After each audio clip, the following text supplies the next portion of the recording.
यो कार्यकालमा भाषण कम गर्ने काम धेरै गर्ने प्रधानमन्त्री प्रचण्डको बाचा। पार्टी अध्यक्ष नेपाललाई कसैले पनि राष्ट्रपतिका लागि प्रस्ताव नगरेको नेकपा यसको तर्क। सिंगल मान्छेलाई पैसा किन चाहियो नारायण काजी श्रेष्ठको प्रश्न। गठबन्धन टुट्नुको मुख्य साझेदार देउवा र प्रचण्ड भएको नेकपा एकीकृत समाजवादीको निष्कर्ष। आरजु देउवा र बालकृष्ण खाँडले अरबौंको चलखेल गरेको महेश बस्नेतको आरोप। माओवादीमा जम्मर कटेल सर्वसम्म चुनाव नगरेकोमा सरल असन्तुष्ट। बालकोटमा ओली र रवि लामिछाने बीच भेटवार्ता। गल्तीको ढाकछोप होइन, आत्मसमीक्षा गरौं। मेलमिलाप दिवसको अवसरमा गगन र विश्वको तर्क। पार्टी भित्रको शक्ति लगाएर आफूलाई हराएको पूर्व गृह मन्त्री खाँडको आरोप। एमाले विभाजन गर्नेलाई बिर्सेका छैनौं, 70 साल जस्ता कार्यकर्ता तनावमुक्त भएको ग्यावालीको टिप्पणी। राष्ट्रपतिको कुर्सी गुमाएका पौडेललाई गृह जिल्लामा गुन्द्री उपहार गरियो। गृह मन्त्री भएकोमा देउवाले दिए रवि लामिछानेलाई बधाई। प्रहरीले उजुरी नलिएको गुनासो आएपछि गृह मन्त्रीलाई सीके राउतको फोन। ज्ञानेन्द्र कार्कीले आफूलाई हराएको 2 मत मात्रै ल्याएका अमृत अर्यालको आरोप। सरकारको आयु लामो नभएको कांग्रेस प्रवक्ता महतको भनाई। कैलालीमा वन अतिक्रमण गरी बाढी पीडितले बनाएका 161 घरटहरा भत्काइयो। कम्बोडिया घटनाप्रति प्रधानमन्त्रीद्वारा दुःख व्यक्त। निराकारको शव ल्याउन पहल गरिने। न्यू इयर इभमा भिरकुटी मण्डपमा तातियो नेपथ्य। आज पोखरा अन्तर्राष्ट्रिय विमानस्थलको उद्घाटन। पोखरामा सार्वजनिक बिदा दिँदै दर्शकबिन नमस्कार, तपाईँ हेर्दै हुनुहुन्छ नेपाल पोस्ट। म गोविन्द चपागाई। आज मिति विक्रमसम्म 2079 साल पुस 17 गते आइतबार, इस्वीसम्म 2023 जनवरी 1 तारिक। यसै गरी आज पुस शुक्ल दशमी तिथि पनि परेको छ। सँगै सन् 2023 आरम्भ। टोपी दिवस, राष्ट्रिय पोसाक दिवस पनि परेको छ। आजबाट नयाँ अंग्रेजी वर्ष सुरु भएको छ। देश तथा विदेशमा रहनुहुने आमा बुवा दाजुभाइ दिदीबहिनी सम्पूर्णमा अंग्रेजी नयाँ वर्ष 2023 को शुभकामना व्यक्त गर्न चाहन्छौ। नयाँ वर्षको आरम्भसँगै नेपाल पोस्ट परिवारमा 1 लाख सब्स्क्राइब अथवा 1 लाख जनाको परिवार बनेको छ। हामीलाई धेरै माया गर्ने, सुझाव सल्लाह दिनुहुने दर्शक प्रति सधैँ आभारी छौं। सधैँ सत्य तथ्य समाचार अनि छिटो छरितो समाचार प्रस्तुत गर्ने पनि यहाँ सामु प्रतिज्ञा गर्दछौं। नयाँ अंग्रेजी वर्ष 2023 सँगै यहाँले सोचेका काम पूरा हुन्, कहिले रोग नलागोस्, तपाईका अड्किएका काम पनि सफल हुन्, कहिल्यै पनि पछाडि फर्केर हेर्न नपरोस्। नेपाल पोस्ट परिवारको तर्फबाट नयाँ अंग्रेजी वर्ष 2023 को यहाँलाई हार्दिक मंगलमय शुभकामना व्यक्त गर्न चाहन्छौं। दर्शकबिन सदा चाहिँ आज पनि देश तथा विदेशमा घटेका घटना, राजनीतिक खबर, विभिन्न नेताहरूको भनाई, स्वास्थ्य सम्बन्धी जानकारी, मौसमको अपडेट सँगै आज पोखरा अन्तर्राष्ट्रिय विमानस्थलको उद्घाटन लगायतका समाचारहरू लिएर शुभ बिहानीसँगै यहाँ सामु उपस्थित भएका छौं। दर्शकबिन सकेसम्म देशैभरिका अपडेटलाई समेट्ने कोसिस गर्नेछौं। समाचार समय अवधिसम्म हामी सँगै रहनुहोला। आउनुहोस् समाचार सुरु गरौं। यो कार्यकालमा भाषण कम, काम धेरै गर्ने बाचा गरेका प्रधानमन्त्री पुष्पकमल दाहाल प्रचण्डको प्रसङ्गबाट।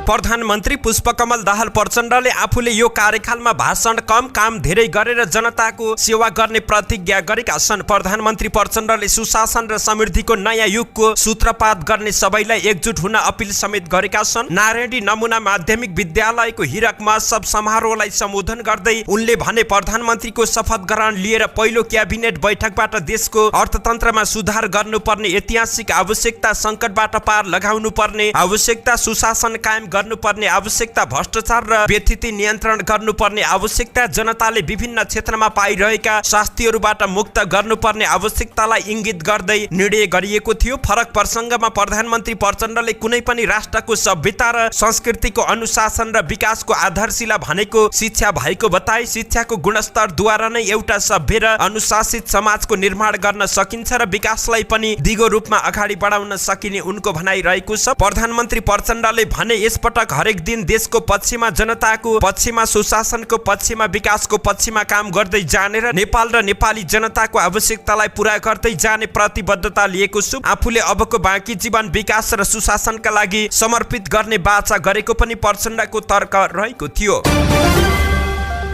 नेकपा एकीकृत समाजवादीका नेता जगन्नाथ खतिवड़ाले पार्टी अध्यक्ष माधव कुमार नेपाललाई भावी राष्ट्रपतिको रूपमा चर्चा गरिए पनि अहिलेसम्म कसैले पनि सोबारे प्रस्ताव नगरेको बताएका छन्। हिजो शनिबार काठमाडौँमा जारी पार्टीको 14औं स्थायी कमिटी बैठकको बीचमा सञ्चारकर्मीहरूलाई प्रतिक्रिया दिँदै उनले अध्यक्ष नेपाल राष्ट्रपति बन्ने हल्ला निराधार रहेको प्रश्न पारेका छन्। उनले भने पार्टी अध्यक्ष नेपालसँग राष्ट्रपतिको लागि कसैले प्रस्ताव गरेको छैन, अहिले चलेका हल्ला निराधार हुन्। उनले पार्टी एकीकरण वा विलय गराउने बारेमा कुनै काम नगरेको र त्यस बारेमा रुचि पनि नरहेको प्रश्न पारेका छन्। वाम एकता गर्ने एजेन्डाका आधारमा एकता गर्नेमा भने अलिकति रुचि रहेको उनले बताए। पार्टीको संगठनलाई सुदृढ बनाउने योजनामा रहेको बताउँदै खतिवड़ाले यो वा त्यो आधारमा फलानु पार्टीसँग एकीकरण हुँदैछ भन्ने कुरा निराधार हल्ला मात्र भएको स्पष्ट पारेका छन्।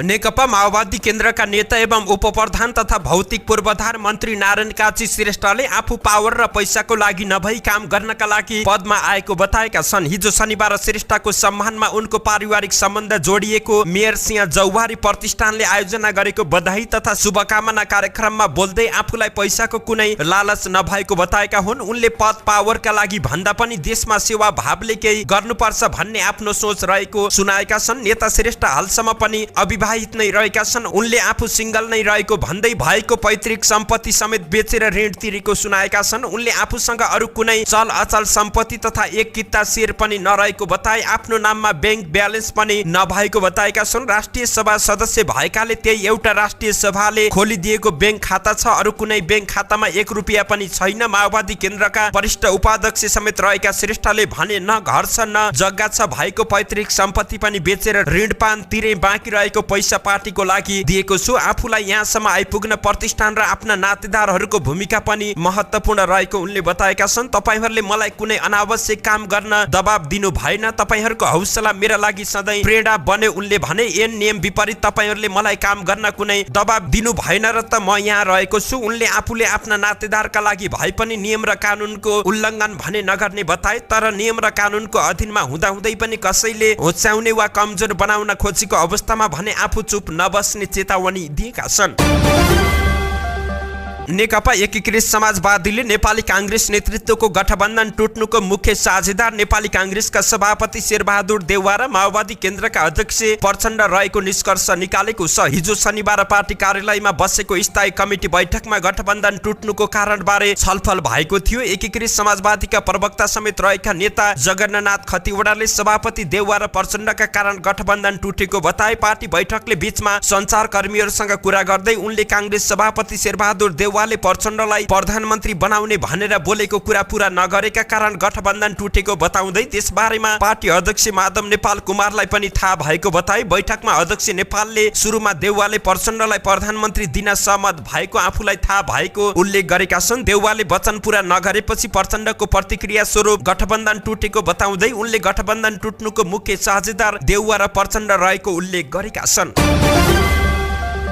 नेकपा एमालेका पोलिट ब्युरो सदस्य तथा पूर्व मन्त्री महेश बस्नेतले कांग्रेस सभापति एवं निवर्तमान प्रधानमन्त्री शेरबहादुर देउवाकी पत्नी तथा कांग्रेस सांसद आर्जु राणा देउवा र निवर्तमान गृहमन्त्री बालकृष्ण खाँडमाथि ठूला आयोजनामा अरबौंको चलखेल गरेको गम्भीर आरोप लगाएका छन्। आर्जु र खाँडहरूले निर्वाचनपछि पनि आफूहरूकै सरकार बन्ने भन्दै ठूला आयोजनाको ठेक्का दिने भनेर अग्रिम रूपमा 6-7 अर्ब रुपियाँ बुझेको र अहिले सरकारबाट बाहिरिएकाले फिर्ता गर्नुपर्ने अवस्थामा पुगेको बस्नेतको आरोप रहेको छ। हिजो शनिबार रिपोर्टर्स क्लब नेपालले आयोजना गरेको साक्षात्कारमा बोल्दै नेता बस्नेतले देउवा नेतृत्वको यस अघिको सरकारलाई भाउजूको सरकार भन्ने मानक रहेको पनि स्मरण गराएका छन्। उनले भने देउवा सरकारले विकास निर्माणको पनि केही काम गरेको थिएन। ठूला ठूला आयोजनाको सन्दर्भमा चाहे त्यो एनसीएलको सन्दर्भ होस्, चाहे त्यो सूर्य विनायक धुलीखेल सडकको सन्दर्भ होस्, यी तमाम सन्दर्भमा अरबौं पैसाको सेटिङ रहेको थियो। भाउजूको सरकार अथवा आर्जु देउवाज्यू अथवा बालकृष्ण खाँडजी लगायत साथीहरूको सेटिङमा अब सरकार बन्ने र मिले मोतोमा तपाईहरुलाई ठेक्का लगाए दिन्छौ भनेर 6-7 अर्ब उहाँहरूले लिनु भएको छ र अहिले त्यो पैसा चाहिँ फिर्ता गर्नुपर्ने अवस्थामा पुग्नु भएको छ भन्ने कुरा अहिले चर्चामा आएको छ। नेता बस्नेतले यसअघिको देउवा सरकारले मुलुकमा संस्थागत ठगी गरेको आरोप समेत लगाएका छन्। उनले भने विशेष गरेर भन्सार भएका जिल्लाहरूमा सीडीओ एसपीहरू सबै सरुवाहरू सेटिङमा हुने गर्थ्यो, भन्सार प्रमुखहरू सेटिङमा हुने गर्दथे र वैद्य च्यानलबाट सामानहरू आयात नगरी अवैध च्यानलबाट सामान आयात गर्ने, भन्सार छली गर्ने र राजस्व छली गर्ने काम भएको थियो। एक ढंगले भनियो भने राज्य संस्थागत ठगी धन्दामा संलग्न भएको थियो, जसको कारण हाम्रो अर्थतन्त्र टाट पल्टिएको थियो। पुँजीगत खर्च न्यून भइरहेको बेला आजको अर्थमन्त्रीलाई समेत चुनौती थपिदिएर गएको उनले आरोप लगाएका छन्। बागमती प्रदेश सभामा नेकपा माओवादी केन्द्र संसदीय दलको नेतामा शालिग्राम जम्मा-कटेल चयन भएका छन्। हिजो शनिबार बसेको प्रदेश सभा संसदीय दलको बैठकले जम्मा-कटेललाई सर्वसम्मत दल नेता चयन गरेको प्रदेश सभा सदस्य युवराज चौलागाईले जानकारी दिएका हुन्। 2074 सालमा पनि बागमती प्रदेश सभा सदस्यमा धादिङ 1 को 2 बाट निर्वाचित जम्मा-कटेल प्रदेशको आन्तरिक मामिला र आर्थिक मामिला मन्त्री भइसकेका छन्। दलको नेतामा जम्मा-कटेलसँगै गंगा श्रेष्ठ, सरल सहयात्री पौडेल र युवराज दुलाल पनि आकांक्षी रहेका थिए। प्रदेश अध्यक्ष समेत रहेका सरल आफ्नो नाममा सहमति नभए चुनाव लड्न चाहन्थे। उहाँले 1 भोट आए पनि जाओस् तर चुनाव गरौँ भन्नु भएको थियो। एक प्रदेश सभा सदस्यले भने कसले भोट हाल्यो कसले हालेन भन्ने हुन्छ, चुनाव नगरौँ भन्ने नेतृत्वको प्रस्ताव रह्यो। सरल नमानेपछि इन्चार्ज हितमान साक्यले प्रदेश सभा सदस्यहरूसँग छुट्टा छुट्टै छलफल गरेका थिए। त्यसअनुसार शालिग्रामको नाम प्रस्ताव भएको हो। नेकपा एमालेका अध्यक्ष केपी शर्मा ओली र उपप्रधानमन्त्री तथा गृहमन्त्री रवि लामिछाने बीच भेटवार्ता भएको छ। ओली निवास बालकोटमा हिजो शनिबार बिहान भेट भएको लामिछानेका सचिवालय संयोजक दीपक बोहराले जानकारी दिएका हुन्। एमाले माओवादी केन्द्र राष्ट्रिय स्वतन्त्र पार्टी सहितको समर्थनमा पुष्पकमल दाहाल प्रचण्डको नेतृत्वमा नयाँ सरकार बनेको छ। मन्त्री परिषद विस्तार र अन्य राजकीय पदहरूमा भागबण्डा गर्न बाँकी नै रहेको छ। सरकारहरूलाई समर्थन गर्ने दलहरूले सरकार सञ्चालनका लागि न्यूनतम साझा कार्यक्रम ल्याउने सहमति पनि गरिसकेका छन्। सरकार सञ्चालनका लागि सरकारलाई समर्थन गर्ने दलहरूको उच्च स्तरीय संयन्त्रको संयोजक भने एमाले अध्यक्ष ओली रहेका छन्। यही सन्दर्भमा ओली र प्रमुख सत्तारूढ घटक राजसपा सभापति समेत रहेका लामिछाने बीच भेटवार्ता भएको हो। नेपाली कांग्रेसका महामन्त्री द्वय गगन कुमार थापा र विश्वप्रकाश शर्माले पार्टीभित्र भएका गल्ती कमजोरीको ढाकछोप नगरी आत्मसमीक्षा गर्दै अबको बाटो तय गर्नुपर्ने बताएका छन्। मेलमिलाप दिवसको अवसरमा एक विज्ञप्ति जारी गर्दै उनीहरूले प्रतिनिधि सभाको ठूलो दल हुँदा पनि प्रतिपक्ष बन्न पुग्दा पार्टीभित्र गम्भीर असन्तुष्टि, आक्रोश र उदासी छाएको बताएका छन्। यो क्षणमा आग्रह पूर्वाग्रहबाट मुक्त भएर समग्र घटनाक्रम र त्यसबाट उत्पन्न परिस्थितिको इमानदार समीक्षा गर्नुपर्ने थापा र शर्माले बताएका छन्। हाम्रो असावधानी, कमजोरी र गल्ती जो भएको छ त्यसलाई कुनै ढाकछोप नगरी स्वीकार्दै खुल्ला र पारदर्शी छलफल मार्फत कारण र कारकको प्रष्ट पहिचान गरेर अबको मार्गचित्र तय गर्ने नेपाली कांग्रेसले गम्भीर आत्मसमीक्षा र आत्ममूल्याङ्कन गर्दै सुविचारी ढंगबाट अबको बाटो तय गर्नेछ उनीहरूले विज्ञप्तिमा भनेका छन्। जनताको मतबाट पहिलो पार्टी भए पनि गठबन्धनको सरकार बनाउन पर्याप्त गृह कार्य र सावधानी पुर्याउन नसक्दा केवल सत्ताको राशिमा मात्र यो पटक पछि परेको थापा र शर्माको निष्कर्ष रहेको छ। तैपनि कांग्रेसले बेइमानी नगरेको भन्दै उनीहरूले भनेका छन्, हामी उच्च नैतिक बलका साथ दाबी गर्न सक्छौं कि निर्वाचनको बेला एउटा गठबन्धन र एउटा बाचाबन्धन गरेर जाने तर निर्वाचनपछि अर्कै बाटो हिँड्ने बेइमानी कम्तीमा हामीबाट भएन। अब कांग्रेसले सरकारलाई गुण र दोषका आधारमा मूल्याङ्कन गर्ने र जनताप्रति जवाबदेही बनाउन जिम्मेवार प्रतिपक्षको भूमिका निर्वाह गर्ने पनि उनीहरूको भनाइ रहेको छ।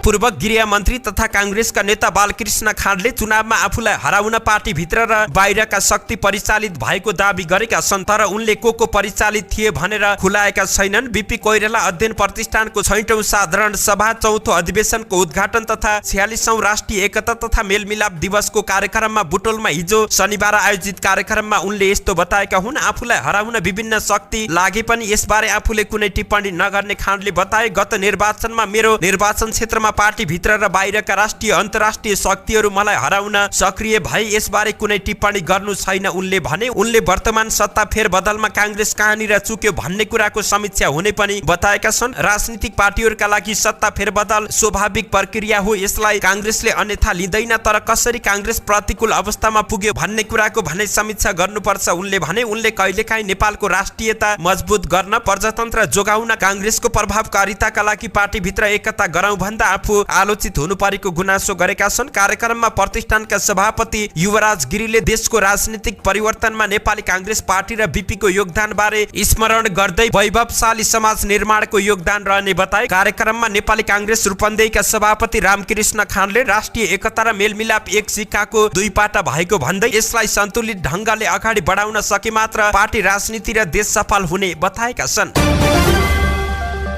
नेकपा एमालेका उपमहासचिव प्रदीप ग्यावालीले पार्टी विभाजनको औचित्य कुनै पनि ढंगले पुष्टि नहुने भन्दै गल्ती स्वीकार नगरेसम्म माधव नेपाल नेतृत्वको समूहलाई स्वीकार गर्न नसकिने प्रश्न पारेका छन्। एमाले निकट रिटर्निङ फेडरेसनको पहिलो स्थापना दिवसलाई हिजो शनिबार सम्बोधन गर्दै उपमहासचिव नेपालले नेकपा यसतर्फ संकेत गर्दै गम्भीर रियलाइजेसन बेगर अरू कुनै कुरा पनि सम्भव नरहेको बताए। माधव नेपाललाई राष्ट्रपति बनाउन लागिएको र नेकपा यसलाई मिलाउन लागिएको हल्लातर्फ संकेत गर्दै गेवालीले भने हामीले बिर्सेका छैनौं र बिर्सेने कुरा पनि होइन। एमालेको विभाजन र एमालेलाई सरकारबाट विस्थापन गर्नका लागि गरिएको यावत क्रियाकलाप जस्टिफाई हुन सक्दैन। हामी पूर्वाग्रह राख्दैनौं, तर गम्भीर रियलाइजेसन बेगर अरू कुरा सम्भव छैन। सरकारलाई विश्वासको मत देऊ भन्ने कुरा सरकारको दायरा फराकिलो बनाउन एकाध पार्टी पोलियो दिने कुरा स्वाभाविक होला, तर जुन कष्ट र आँधी हुरीका साथ एमालेको ढुङ्गालाई यहाँसम्म ल्याएको छ, 37 साल जस्ता कार्यकर्ताको भावना विपरीत कुनै निर्णय हुँदैन। तपाईहरू तनावमुक्त भएर पार्टी निर्माणमा लाग्नुस्। गेवालीले माओवादी र एमालेको विभाजनलाई बरु स्वाभाविक मान्न सकिने र यसमा अदालतको र आफ्नै 3 वर्षको अनुभवले पनि त्यस्तै भनेको बताए। उपमहासचिव गेवालीले एमालेलाई बिगार्ने नियतले अब कसैलाई पनि स्थान नदिने प्रश्न पारेका छन्।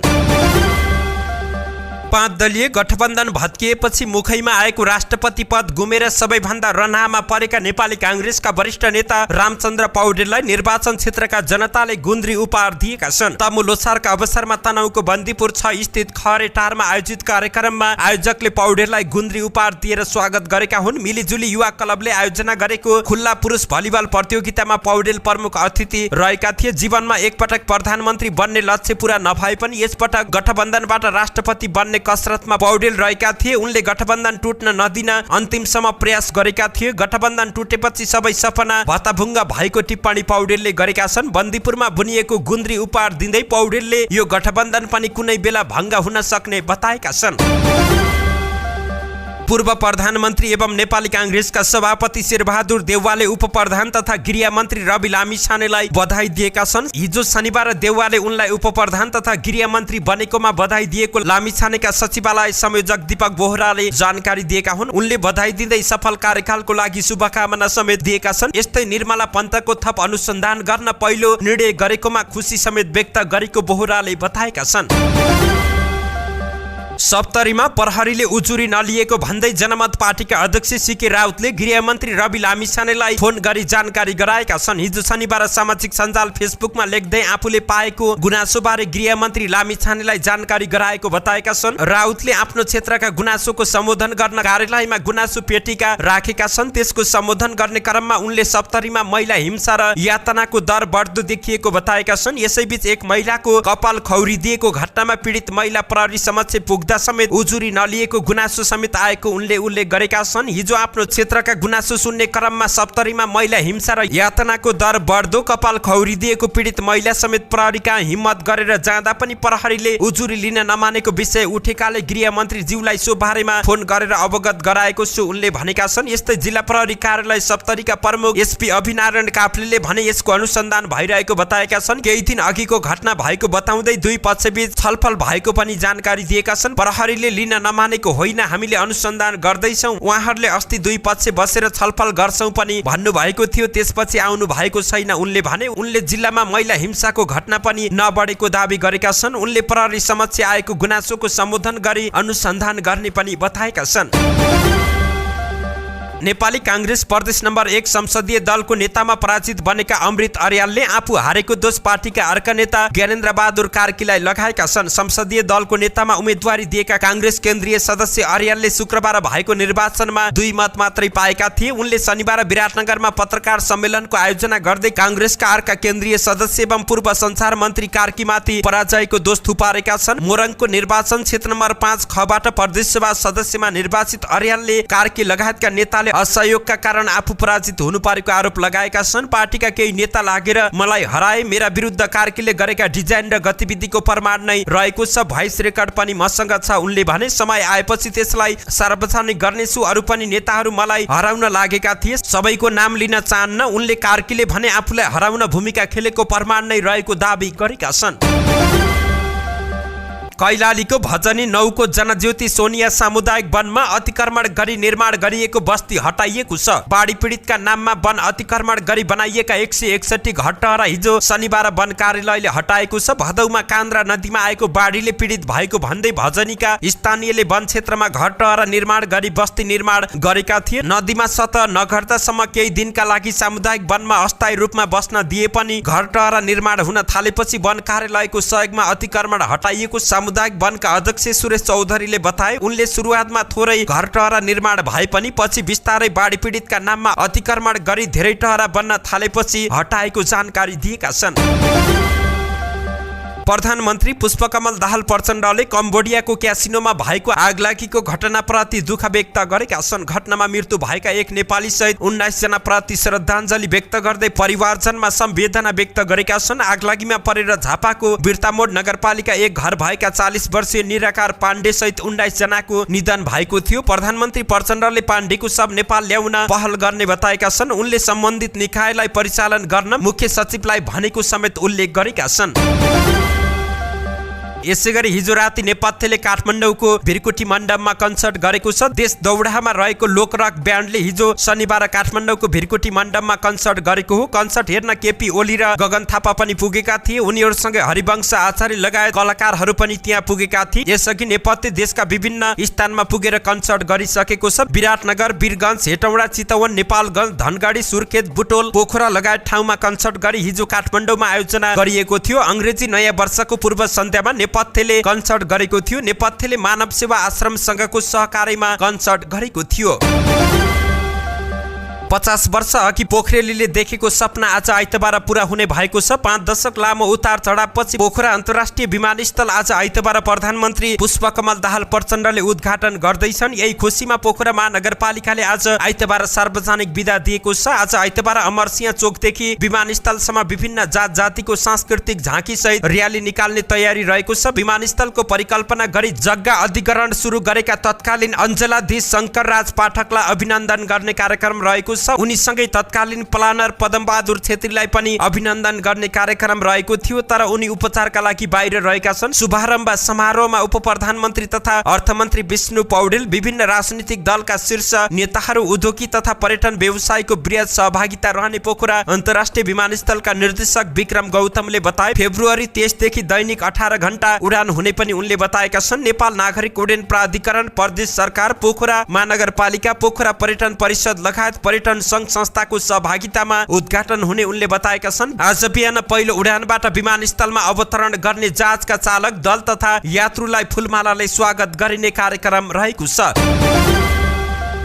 अब मौसम सम्बन्धी जानकारी। आज आइतबार दिउँसो देशका 3वटा प्रदेशमा वर्षा हुने भएको छ। मौसम पूर्वानुमान महाशाखाका अनुसार प्रदेश नम्बर 1 बागमती प्रदेश र गण्डकी प्रदेशका पहाडी भूभागका 1-2 स्थानमा हल्का वर्षाको सम्भावना रहेको बताइएको छ। साथै देशका हिमाली भूभागका 1 वा 2 स्थानमा हल्का हिमपातको सम्भावना पनि रहेको छ। आज आइतबार राति प्रदेश नम्बर 1 को पहाडी भूभागका 1 वा 2 स्थानमा हल्का वर्षाको सम्भावना रहेको छ। प्रदेश नम्बर 1 गण्डकी र कर्णाली प्रदेशका हिमाली भूभागका 1-2 स्थानमा हल्का हिमपातको सम्भावना रहेको महाशाखाले जानकारी दिएको छ। धन्यवाद। यस्तै ताजा समाचारको लागि नेपाल पोस्ट हेर्दै गर्नुहोला। शुभ बिहानी सँगै तपाईको दिन शुभ रहोस्। आजबाट आरम्भ भएको अंग्रेजी नयाँ वर्ष 2023 को शुभकामना व्यक्त गर्न चाहन्छौँ। धन्यवाद। नमस्कार।